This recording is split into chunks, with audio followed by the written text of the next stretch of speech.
श्री राम जय राम।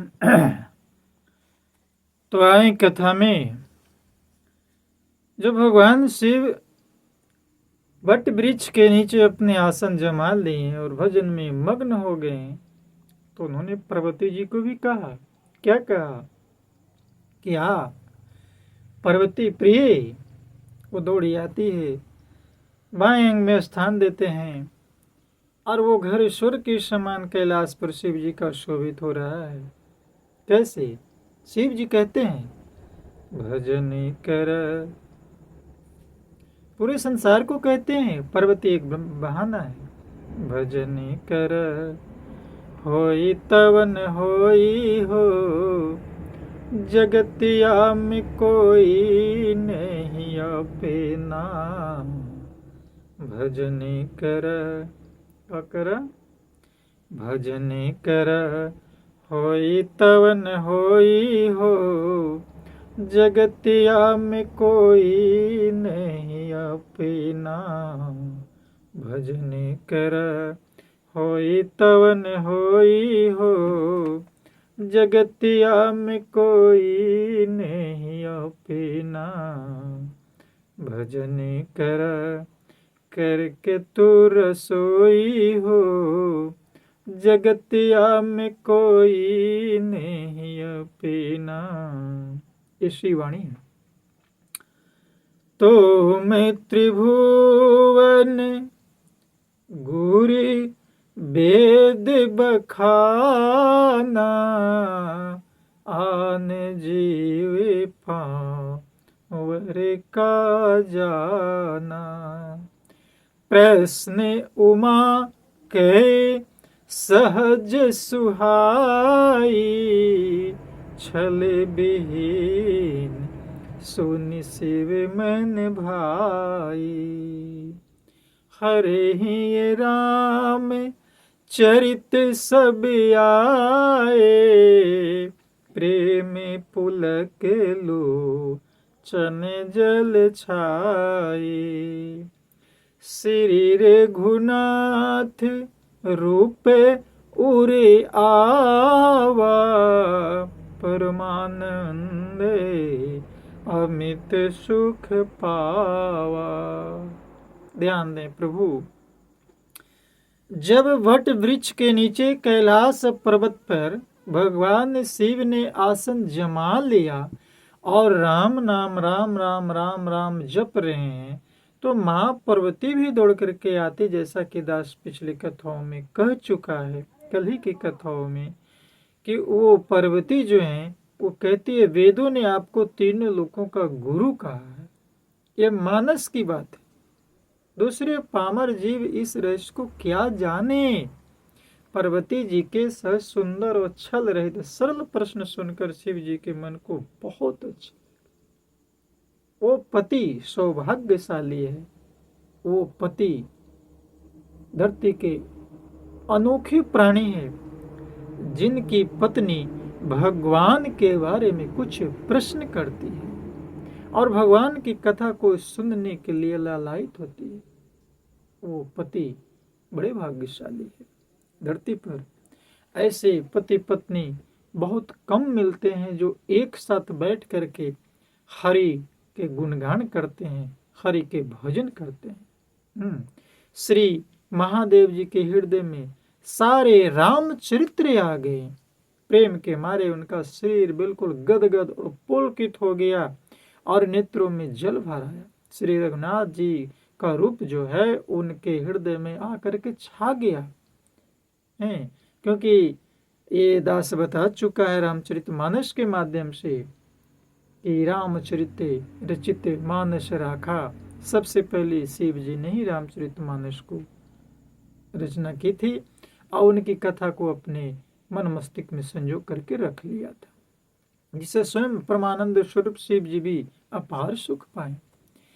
तो इस प्रकार जब माँ पार्वती ने, माँ भवानी ने शिव जी से श्री हरि कथा सुनने की विविध प्रकार की इच्छा प्रकट की, क्योंकि पार्वती जो है जगत जननी है, माँ भवानी है, वो पूरे संसार की माता है।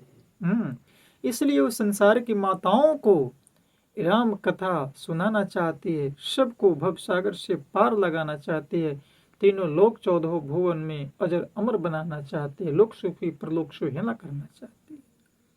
तो देखिए ये हमारे बम भोलेनाथ मगन ध्यान रस दंड जुगे पुनि मन माहिर कीन रघुपति चरित महेश तव हर्षित बरने लीन।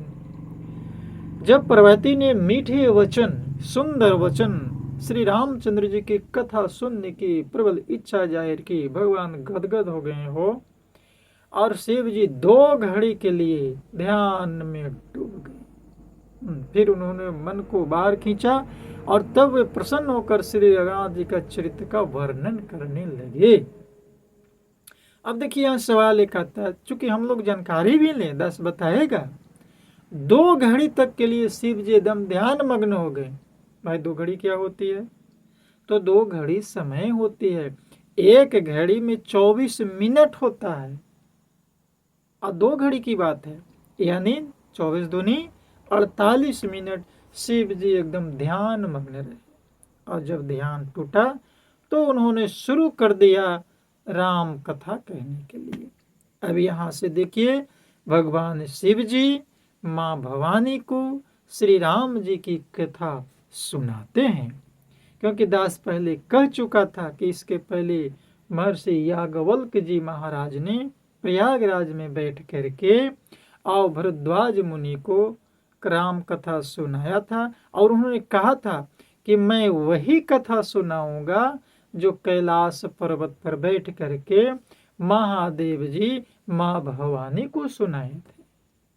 अब देखिए वो नौबत आ चुकी है कि कैलाश पर्वत पर बरगद के पेड़ के नीचे बैठ करके अब बम भोले बाबा माँ भवानी को कौन सी कथा सुना रहे हैं। शिव जी कहते हैं, झूठे उ सत्य जाहि बिनु जाने जिमी भुजंगे बिनु रजु पहचाने जेहि जाने जग जाई हेराई जागे जथा सपन भ्रम जाई बंदौ बाल रूप सो रामु सब सिद्धि सुलभ जपत जिसु नामु मंगल भवन अमंगल हारी द्रव सुध से रथे अजिर बिहारी मंगल भवन अमंगल हारी द्रव सुध से रथे अजिर बिहारी। देखिए इस चौपाई को हम लोग बहुत गाते हैं। मंगल भवन मंगल हारी मंगल भवन मंगल हारी ध्रुव सुध सिर अजिर बिहारी। देखिए भगवान शिव जी के मुखारे बिंद से अब राम कथा रूपी गंगा प्रवाहित निकल चुकी है। वो कहते हैं, क्या कहते हैं कि जिस राम की कथा के बिना जिसके बिना जाने बिना, यानी जिसके बिना जाने झूठ भी सत्य मालूम होता है। जैसे उन्होंने एग्जाम्पल दिया है, उदाहरण दिया है संसार को। माँ पार्वती के बहाने पूरे संसार को राम कथा गंगा में शिव जी सभी प्राणियों को डुबकी लगाना चाहते हैं, चर अचर जो भी प्राणी है। देखिए भाई बहन, ये समझने का चीज है। दास को जहां तक बुझाता है, आप दास कोई पढ़ा लिखा व्यक्ति तो है नहीं, जाहिल चौपट एक रामचरितमानस को दिखता है, गाता है, शांत है, सुख है, तुलसी रघुनाथ गाथा भाषा निबंध मति मंजुल माते नोती। जैसे बिना पहचाने यदि अंधेरी रात में सांप पर लात पर रस्सी पर लात पड़ जाए, पैर पड़ जाए, तो हमको सांप का डर हो जाता है और हम बहुत डर से कूद जाते हैं, गोड़ हाथ भी तोड़ लेते हैं। और जिसके जान लेने पर जगत का उसी तरह लोप हो जाता है जैसे जागने पर सपना जो है से ब्रह्म हो जाता है। जब रोशनी आती है तो पता चलता है कि ये तो रस्सी थी। अच्छा, उसी भ्रम में कभी कभी ये होता है कि हम जानते हैं कि दो तो रस्सी होता है, हम सांप रस्सी समझ करके सांप पर पैर देते हैं तो धोखा हो जाता है। इसलिए जानना बहुत जरूरी है सत्य क्या है। मैं उन्हीं श्री आप शिव जी देखिए कहते हैं कि मैं उन्हीं श्री रामचंद्र जी के बाल रूप की कथा का वर्णन करता हूँ, यानी मैं बंदऊ बाल रूप सोई रामो, मैं उन्हीं श्री रामचंद्र जी के बाल रूप की वंदना करता हूँ जिनका नाम जपने से शब्द सिद्धियां सहज ही प्राप्त हो जाती है। देखिए शिव जी कौन राम की कथा कह रहे हैं? बाल रूप, छोटे राम, बालक के रूप में जो हैं उनकी कथा कह रहे हैं, न कि बड़का राम जो तीर धनुष लिए हुए हैं, जो रावण को मार रहे हैं, युद्ध में लड़ रहे हैं, वो राम की नहीं, बाल रूप के। बंदऊ बाल रूप सो रामू, ध्यान देना है यहाँ पर।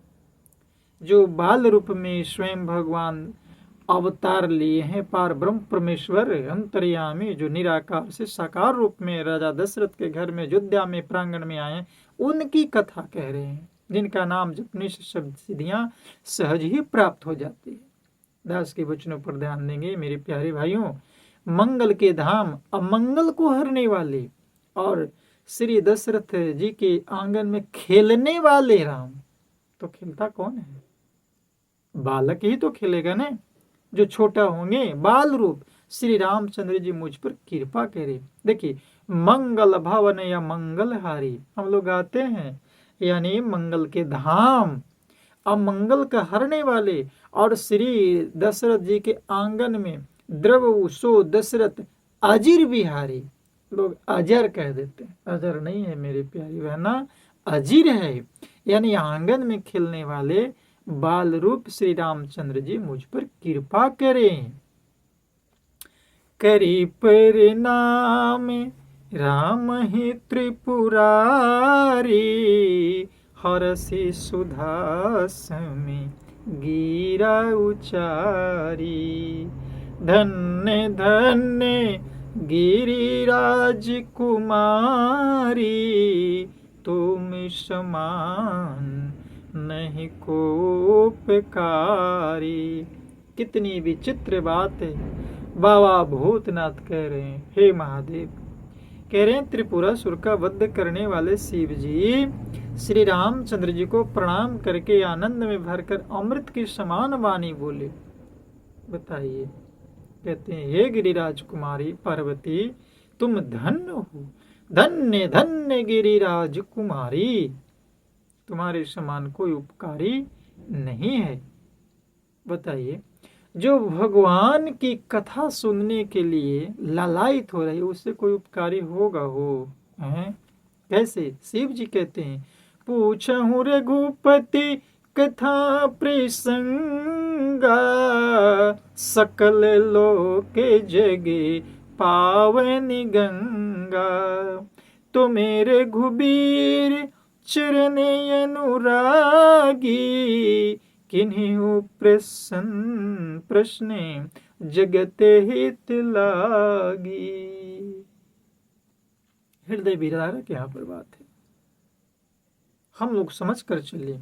एक एक शब्द का अर्थ न जाने, ये बाबा का वचन है, ये श्री वाणी है। उन्होंने कहा, रामचरितमानस के माध्यम से आपको मिल रहा है, हमको मिल रहा है। अरे हम लोग कौन से खेत के मूल्य हैं भाई?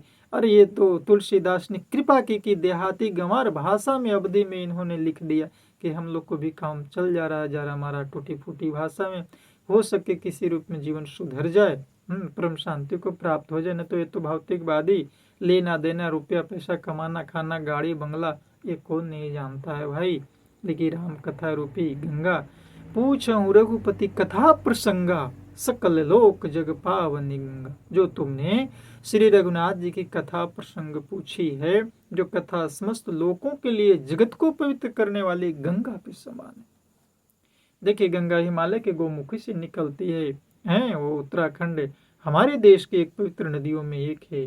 गंगा भागीरथी से निकलते हुए गंगा सागर तक जाती है, बंगाल की खाड़ी में गिरती है। पटना, भागलपुर, कानपुर जैसे बड़े बड़े नगर शहर, हमारे काशी, वाराणसी, जो उनके किनारे तीर्थ या बहुत से तीर्थ जगह भी हैं।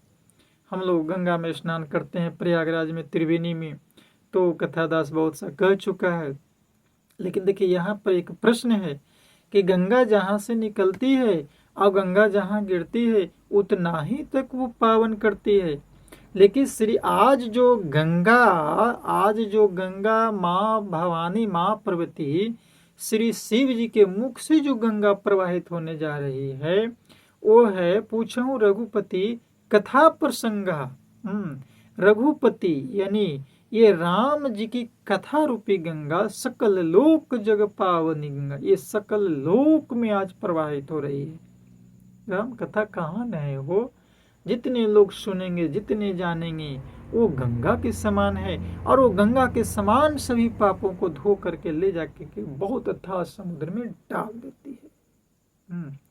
आज माँ भवानी ऐसी कृपा बरसा रही है कि हमारे शिव के मुख से राम कथा रूपी गंगा को प्रवाहित करना चाहती है।